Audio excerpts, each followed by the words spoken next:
काढणार आहेत, दोघे एकत्र जाणार आहेत आणि सरकारचा निषेध करणार आहेत.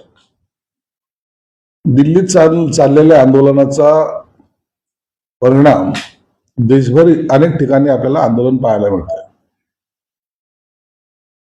राजसाहेब आणि उद्धव साहेब सुद्धा मुंबईला मोर्चा काढतायत. लोकशाही आहे, लोकशाहीमध्ये त्यांनी काय करावं न करावं हा त्यांचा अधिकार आहे. परंतु सरकार सुद्धा सकारात्मक आहे हे लक्षातही घेतलं पाहिजे. कालच्या ज्या झालेल्या घडामोडी आहेत त्या घडामोडीमध्ये विद्यार्थ्यांवरील गुन्हे मागे घेणे, त्यांना सहकार्य करणे, चर्चेसाठी निमंत्रण देणे, या सगळ्या आता एक एक स्टेप मला वाटतं सरकारने सुद्धा या आंदोलनाला गांभीर्याने घेतलेलंच आहे. म्हणून ह्या 1-2 दिवसामध्ये मोठ्या काही घडामोडी या आंदोलनाबाबत होतील असं आता तरी सध्या दिसतंय. एक सगळं सरकार करत आहे, पण विद्यार्थ्यांची एक मूळ मागणी आहे धर्मेंद्र प्रधान यांचा राजीनामा घ्यावा आणि त्यावर सरकार सकारात्मक नाही असं चालू. धर्मेंद्र प्रधानचा राजीनामा घ्यावा की न घ्यावा हा पंतप्रधानांचा सर्वस्वी अधिकार आहे. परंतु आमच्या मते त्यांनी निर्णय का घेतला का घेत नाही यावर चर्चा करणं उचित नाही. म्हणून आता या 1-2 दिवसामध्ये मला वाटतं एक मोठा निर्णय कदाचित केंद्र शासनाकडून घेतला जाईल. सोनम मुंबईमध्ये जे आंदोलन झालेलं होतं त्या दादर मधल्या एका आंदोलनामध्ये सिव्हिल ड्रेस मधल्या एका पोलिसांनी एका तरुणीचा विनयभंग केल्याचा आरोप विरोधकांनी केला. Video viral. रोहित पवारांनी ट्विट केलं आहे. पोलीस काय झालंय या आंदोलनामध्ये अनेक वेळेला तुम्ही जर पाहिलं असेल तर काही लोक घुसताना सुद्धा दिसत आहेत, ज्यांच्यावर समोर बॅच नाहीये, कोण पोलिसाचं नाव माहित नाहीये, परंतु तो ड्रेसमध्ये घुसलेला आहे, हातात काठी आहे, असे प्रकार झालेले आहेत. आंदोलन भडकवणं किंवा आंदोलनामध्ये वेगळी दिशा देणं हे काही समाजकंटक हे काम करत आहेत. आणि म्हणून आंदोलकांनी सतर्क राहिलं पाहिजे. आता उद्याचा मोर्चा राज ठाकरेंचा आहे, त्यांनी सुद्धा सांगितलं की असे जर कोणी घुसताना दिसले तर आम्ही त्याला झोडपून काढू.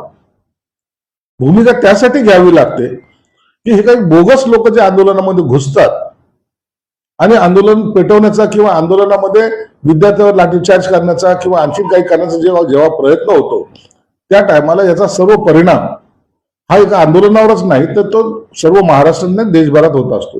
म्हणून आता सतर्क राहण्याची ही वेळ आहे. तुमचं मत ते पोलीस कदाचित नसू शकेल ना, आता आलाय की तो पोलीस कर्मचारी असेल तर निश्चित आहे, परंतु ज्या पद्धतीने त्याने हे केलेलं आहे त्याच्यावर गुन्हा दाखल झाला पाहिजे, काही हरकत नाहीये. कालचं प्रकरण जे पाहिलं ते सुद्धा असंच गांभीर्याने घेण्यासारखं होतं. 50 ग्रामची पुढे खिशात टाकतो तुला कायमच्या जेलमध्ये पाठवतो, ही काय हुकुमशाही चालली काय? म्हणून मुख्यमंत्र्यांनी सुद्धा त्याच्यावर कडक भूमिका घेतली, तातडीने त्याला निलंबित केलेलं आहे. हे आंदोलन विद्यार्थ्यांचं आहे, त्या विद्यार्थ्याच्या आंदोलनाला सहानुभूतीपूर्वकच आम्ही सर्वांनी पाहिलं पाहिजे आणि योग्य तो मार्ग काढला पाहिजे. हे सर्वांची भूमिका आहे, कोणा एका पक्षाची नाहीये. म्हणून ह्या आंदोलनाकडे राजकीय अँगल आम्ही कोणीच पाहत नाहीये. त्यांच्या हिताचं जे काही होईल ते करण्याचा प्रयत्न निश्चित मला वाटतं केंद्र सरकार करेल. संजय राऊत यांनी मोदीवर टीका केली. त्या संबंधी नरेंद्र मोदी भयभीत आहेत. मोदींनी देशाला संबोधित करण्याची वेळ 8 वाजता असते, पण रात्री 12 वाजता ते माध्यमावर आले. 8 ते 12 वाजेपर्यंत मोदी भयभीत होते. संजय राऊत हा मूर्खासारखं बोलतो, त्याला काय आहे का? नाही. देशाचा पंतप्रधान 8 ते 12 भयभीत होता, मग हा काय त्याच्या पाय चिपत होता का? हा तर काही जादूमंतर बंगाची जादू त्याच्यावर करत होता. काही बेस नसलेले विधान करणं हा संजय राऊतचा म्हणजे व्यवसाय म्हणण्यापेक्षा धंदा झालेला आहे. म्हणून आम्ही त्याचे केलेल्या वक्तव्याकडे गांभीर्याने कोणीच घेत नाही. असंही म्हणतात की सोनम वांगचुक यांनी मध्यरात्री उपोषण सोडण्याची गरज नव्हती, त्यांनी सर्वांसमोर उपोषण सोडायला पाहिजे होतं. त्यांनी उपोषण सोडलं तरी देशात आंदोलन सुरू आहे. त्यांनी उपोषण कधी सोडावं न सोडावं, उपोषण बसलेल्याला कळतं ना. आणि तुम्ही कोण ठरवणार आहे काय कधी काय झालं पाहिजे? तुमचा आणि त्यांचा काय संबंध आहे? 4 दिवस तुम्ही उपोषणावर बसून बघा ना, कळेल ना तुम्हाला. दालाआटीचा सगळा भाव कळेल ना. इतरांना ज्ञान देण्यापेक्षा स्वतः काय तुम्हाला मदत करता येईल ते करा, नसता टीका करू नका. एनसीपीच्या विलीनीकरणावर एक माहिती समोर आली. पक्ष नेतृत्वाने जे विलीनीकरण रखडले, सुनेत्रा पवार पार्थ पवार यांनी जे विलीनीकरणाला विरोध केला अशी माहिती समोर आली. शरद पवार साहेबांची गेल्या आठवड्यामध्ये पंतप्रधानांशी भेट झाली, त्याच्यामध्ये काय चर्चा झाली त्या त्यांनाच माहिती आहे. परंतु जनरल त्याच्यामध्ये शरद पवार हे एनडीए सोबत जातील की काय अशी शंका सर्वजण उपस्थित करत आहेत. परंतु आता चालू असलेल्या आंदोलनामुळे कदाचित हा एनडी मध्ये जाण्याचा जे अडथळे आता निर्माण झालेत, म्हणून हे कधी काय होईल घडेल हे मला वाटतं पुढच्या आठवड्यामध्ये आपल्याला स्पष्टपणे दिसेल. मात्र विलीनीकरणाला सुनेत्रा पवार आणि पार्थ पवार यांचा विरोध असेल. सुनेत्रा पवार आणि पार्थ पवारचा विरोध आहे की नाही हे जोपर्यंत विलिनीकरण होत नाही तोपर्यंत कळणार नाही. एक महत्वाची गोष्ट आहे, विद्यार्थी चर्चेला तयार नाही. चर्चाच केली नाही तर मार्ग निघणार तसं हा डेडलॉक सुटणारच नाही. नाही, विद्यार्थ्यांनी चर्चा सुद्धा केली पाहिजे. हे आंदोलन न्याय मागण्यासाठी आहे. आपल्या मागण्या जर मान्य होत असेल तर विद्यार्थ्यांनी चर्चा करायला काही हरकत नाही. आता त्यांचा आग्रह जो आहे त्या आग्रहाबद्दल केंद्र सरकार योग्य तो निर्णय घेईल. त्यांचं असं म्हणणं आहे की आम्ही तिकडे नाही करणार तर तुम्ही इकडे यावं जंतर मंतरवर, हा जो काही थोडा तिढा आहे हा मला वाटतं सुटेल सुद्धा. तर ठीक. सर, सोनम वांगचुक ने 27वें दिन जो है अपना ऑपरेशन खत्म किया है. सोनम वांगचुक ने 27वें दिन अपना आंदोलन अनशन जो है खत्म किया है. जेपी नड्डा ने जूस पिलाकर उनका अनशन खत्म किया है. वांगचुक साहब ने जो आंदोलन 27 दिन किया उसके बारे में कल जेपी नड्डा साहब जो जाके उनसे सभी तरीके की बातचीत शायद उन्होंने की होगी, चर्चा की होगी और उसका समाधान मिलने के बाद ही वांगचुक साहब ने अपना अनशन पीछे लिया है.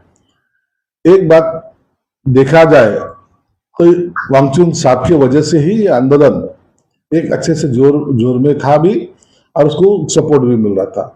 लेकिन जो मुद्दे हैं, जो अगर बातचीत से छूटते हैं तो अनशन वापस लेना कोई गैर नहीं है और वही काम वांगचुक साहब ने किया है.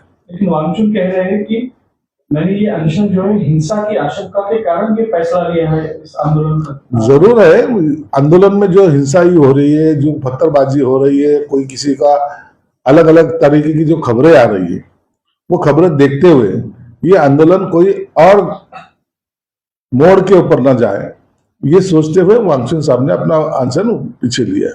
पीएम ने रात को 12 बजे छात्रों के लिए एक वीडियो संदेश दिया है जिसमें उन्होंने कहा है कि पेपर लीक होने पर कैबिनेट में सख्त फैसला लिया जाएगा. जल्द ही बिल पास करवाएंगे इसके ऊपर. पीएम मोदी साहब ने जो भी फैसला लेना है एक्चुअली वो कैबिनेट में ही लेंगे, या तो अधिवेशन अभी चल रहा है सत्र में वो बोलेंगे जरूर.